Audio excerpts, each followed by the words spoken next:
Where do I look? At me. Okay, perfect. Okay. What inspired you to start Professors Without Borders? Professors Without Borders really, well, it was an idea between 3 friends. And we discussed it more and more over the time we were working together at university. So I'm also lecturing as a visiting lecturer from time to time with Caroline.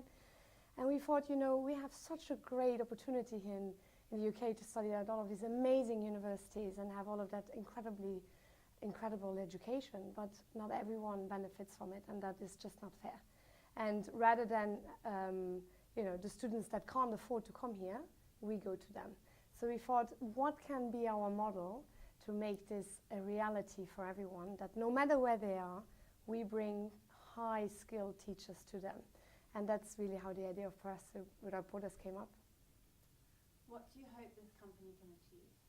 Well, it's an NGO, yeah. but well, we really, well, for now, we really are working on partnerships as much as we can, and as much as well as we can fund. So we rely really heavily on funding and on people that really feel and see the impact that we're doing. So right now we're working on expansion as much as we can. We're in Sierra Leone, we're in Uganda and Thailand, talking with authorities for Jordan now, and China and India as well. So we're growing quite fast, and it's incredible. And yeah, that is really in the first round what we want to do. Second round, now also we just signed our first partnership with a think tank, so we launch officially our think tank today. And then I would say the third round will also be student exchange, so that students from the visiting countries can come and study here. So we're also in conversation with Richmond University for that. And then vice versa, Richmond University students coming with us and having the cultural experience and everything else around it. What have you learned throughout this process? Well, it was, you know, as with any startup, I think that is how you can really call it. It's a bumpy street. So the first year we were in Sierra Leone, we had logistical issues that we were obviously not prepared for. So what I learned is really it's go by day, because we're working with cultures and with countries and with people which we don't work normally with.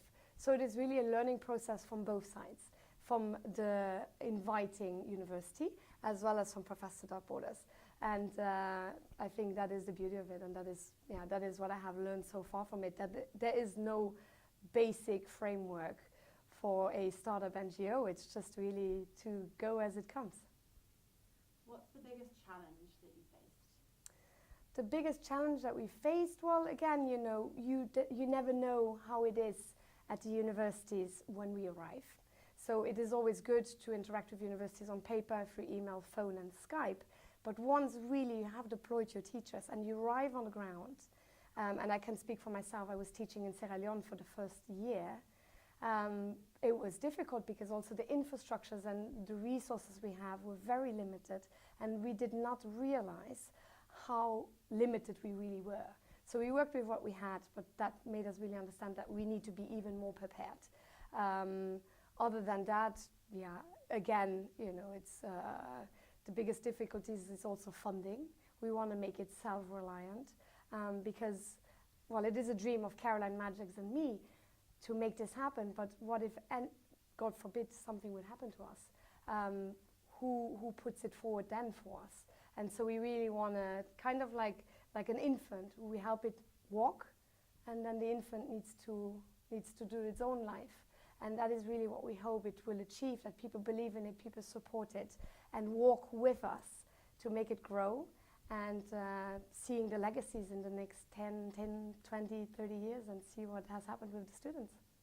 What's been your favorite part? Well, really everything, even the difficulties. But I love teaching in Sierra Leone. It was really incredible. I was terrified, I need to say. I learned a lot by myself. But it's just really, it's just, you always underestimate the situations, and I think that that was it for me.